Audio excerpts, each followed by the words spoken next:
Human nature. It's a roller coaster ride.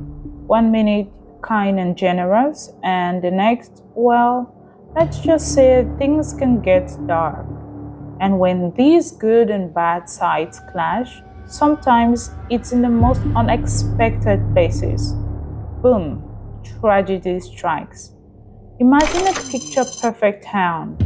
Easy living, everyone's successful, and life's a breeze. Sounds great, right? Except today we uncover a story that shatters that image. A story where a young life takes a horrifying turn. This is a case that will make you question everything you thought you knew about good and bad choices. So get ready to delve into the dark side of human nature, because this is not your typical happily ever after story.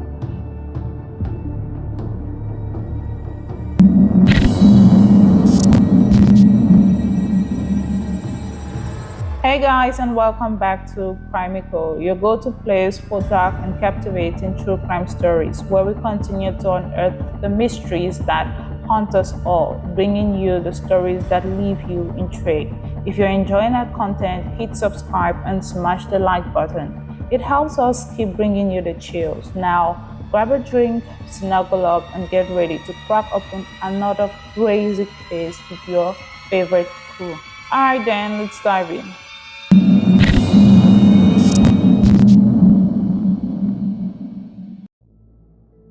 Medicine Hat, Alberta. Picture a quiet town on the Canadian plain where neighbors wave from their porches and kids play on streets lined with leafy trees.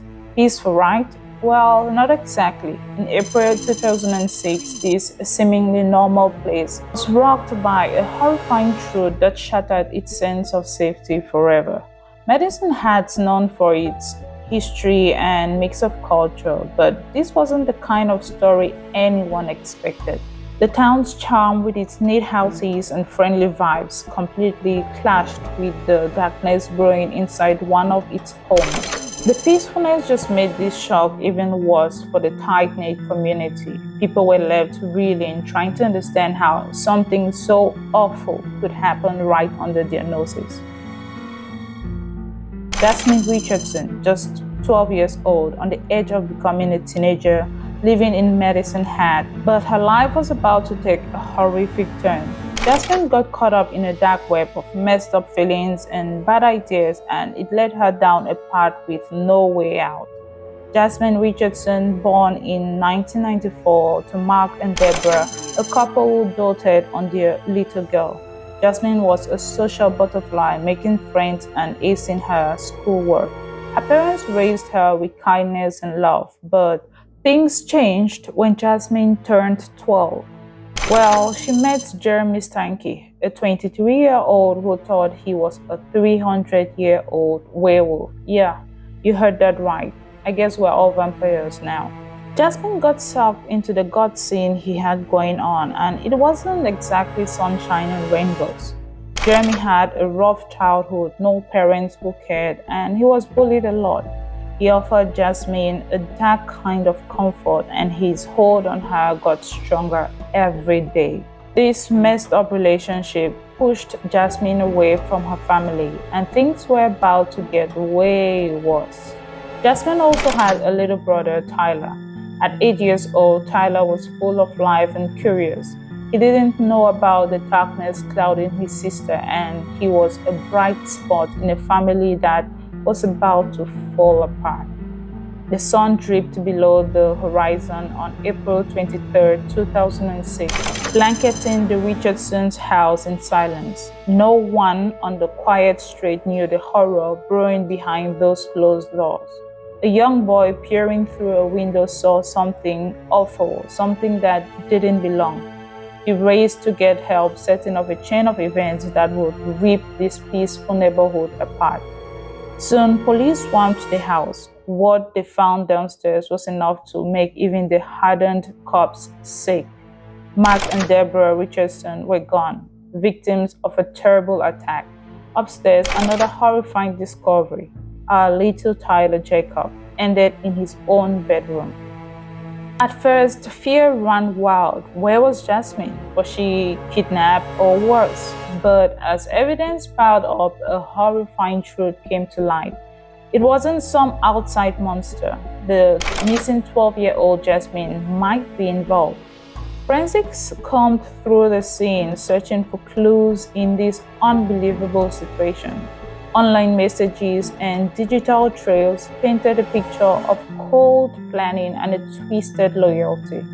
It seemed Jasmine and her boyfriend, Jeremy, had done something unthinkable. The idea that a child could be part of something so awful shocked everyone to their core. The once peaceful streets of Medicine Hat were now filled with disbelief and pure fear. How could something like this happen right under their nose? It was a normal night in the Richardson household on April 23, 2006. Mark, Deborah, and Tyler were just going about their evening with no idea of the darkness brewing in Jasmine's mind and the twisted plan she had cooked up with her boyfriend Jeremy. As night fell, Jasmine and Jeremy put their awful plan into action. They pretended it was just a normal visit, using the family's trust to get inside. Once they were in, they attacked Mark and Deborah. Downstairs, Jeremy launched a vicious attack on Deborah. Her cries for help went unanswered as he continued to hurt her, her life draining away with each passing moment. Upstairs, Mark heard the commotion and raced down to help his wife, but Jeremy's rage turned onto him too. Mark fought bravely to protect his family, but Jeremy was too strong, too full of hate. Mark fell victim to the horrible attack, leaving two bodies without life in the cold basement. But the horror wasn't over. Jasmine, twisted by her loyalty to Jeremy, climbed the stairs to her brother's room. Tyler, full of innocence, had no idea the darkness his sister now carried. He probably lit up at the sight of Jasmine, not knowing the betrayal that awaited him. In a moment that defies logic, Jasmine raised the weapon against her own brother. Tyler's pleas for mercy, his cries for "I'm just too young," were ignored as Jasmine attacked him. Now Jeremy joined in, silencing Tyler's cries forever. The once happy house became a monument of human darkness. The walls filled with family memories now held a scene of unspeakable horror. The blood of innocence stained everything. Jasmine and Jeremy left the house, their hands marked by the lives they had taken. The twisted embrace, a sick celebration of their love, marked the family they had destroyed. The discovery of the Richardson family's parish ripped through the town. The feeling of safety shattered, replaced by disbelief and a heavy loss that would linger on for years to come. The once peaceful streets were now haunted by unanswered questions and a chilling truth. Sometimes, the greatest monsters can wear family faces. The investigation into the Richardson tragedy was just a nightmare unfolding. The truth about Jasmine's involvement was shocking. The sweet little girl was now a suspect in a crime so awful it seemed impossible. At just 14, Jasmine faced trial for 3 counts of M-word. The courtroom was a world away from the school year she should be in. The jury listened to the evidence, a chilling story of a young girl wrapped up in a twisted obsession. Prosecutors laid out messages Jasmine had sent online. Messages that showed she planned this, that she knew what she was doing. Jasmine tried to say it was just talk, but the proof was there. In the end, the jury found her guilty of all crimes, guilty of ending her own family. Sentencing was a tough call. Jasmine was young, but the crimes were horrific. Canada's justice system has rules for young offenders, and Jasmine couldn't be treated like an adult. The maximum sentence she could get was 10 years, a fraction of the time most people would get for such a crime. In November of 2007, Jasmine got the maximum sentence, 10 years, with some time off for good behavior. Part of the time she'd spent in a mental health facility, the rest under close supervision. The courtroom felt silent as the judge spoke. Some people even cried quietly. The idea that a child could do something so awful was just sickening. It made you question everything you thought you knew about justice and the darkness that can sometimes hide even in the faces you best know. Jasmine's case blew up across Canada. Here was a young girl, barely a teenager, accused of doing something so awful it made your stomach churn. But all eyes wasn't just on her. There was another player in this nightmare, her boyfriend Jeremy. Almost 2 years after the tragedy that ripped apart Madison had, it was Jeremy's turn to face the music. The courtroom was filled with dread as witnesses recounted the horrific details of the crime and the creepy messages Jeremy had sent online. Jeremy's lawyers tried everything. They said he was a troubled kid, bullied and messed up. They said the gothic obsession and the whole 300-year-old werewolf thing were signs of a fragile mind that couldn't handle reality. But the prosecution wouldn't budge.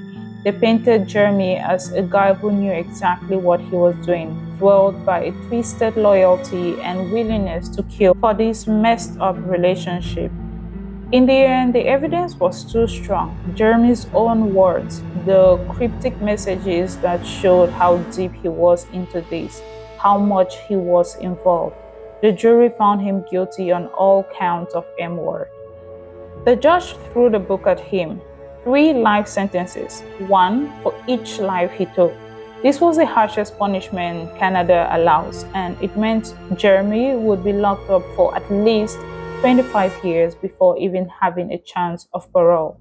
The courtroom fell silent. Relief hung in the air, mixed with the heavy knowledge that nothing could bring back the Richardsons or erase the pain this whole ordeal caused the town.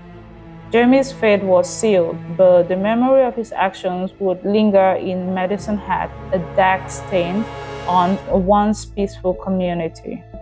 Years passed since the Richardson murders, but the scars remained. Jasmine Richardson was released from the system, but where she was and what she was doing became a secret. The authorities are careful, they protect her privacy, but remember the impact this crime had on the town.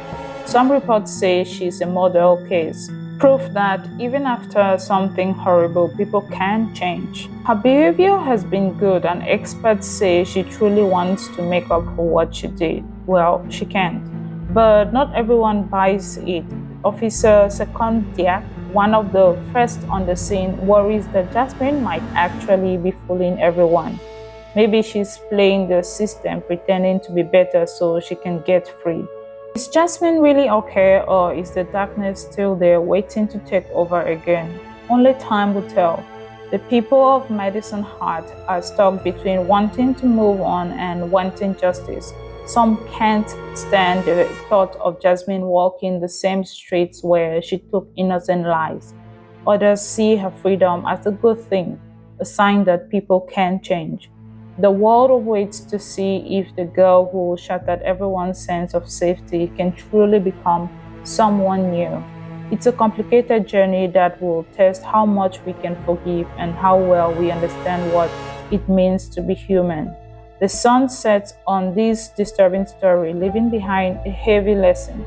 Jasmine Richardson's case shows us that even in normal places, awful things can happen in ways we can't understand. But there's a flicker of hope in this darkness. Maybe people can come back from terrible mistakes. Rehabilitation programs, even though they are not perfect, can give lost souls a chance to find their way again, to make up for what they've done and start afresh. Jasmine's on her own now, free but uncertain. We all watch a mix of fear and maybe a tiny bit of hope. Her journey reminds us that humans can be incredibly cruel, but also that we can change and grow. Will Jasmine truly become good again? It won't be what the experts say or the judges decide. It will depend on what she does every single day, the choices she makes, and the way she affects the world around her. The people of Medicine Hat will carry on the scars of this night forever, but time hopefully will heal some of the pain and let them feel safe again. As they forgive and move on, they show us how strong humans can be even after terrible things happen. Desmond Richardson's story will be remembered. It's a scary reminder of what happens when love goes wrong and innocence is lost. But it's also a story of hope. Even in the deepest darkness, there's always a chance for a new beginning. As we close this chapter, it's up to you to decide what you take away from it. What does justice mean? Can people truly be forgiven? Desmond Richardson's fate is one thing, but it's also about how we can understand what it means to be human in all its darkness and all its light. Alright guys, before you dash off into the night, don't forget to hit the like button and let us know you're enjoying the content and that keeps the creeps coming your way. While you're at it, just hit subscribe and turn on the notification bell so you're notified every time we upload a new case. We're excited to have you building this community, and remember that even the most closed cases hold secrets waiting to be unraveled. Thanks for joining us on this journey, and we'll see you on the flip side of another mind-blowing case. Until next time, stay curious.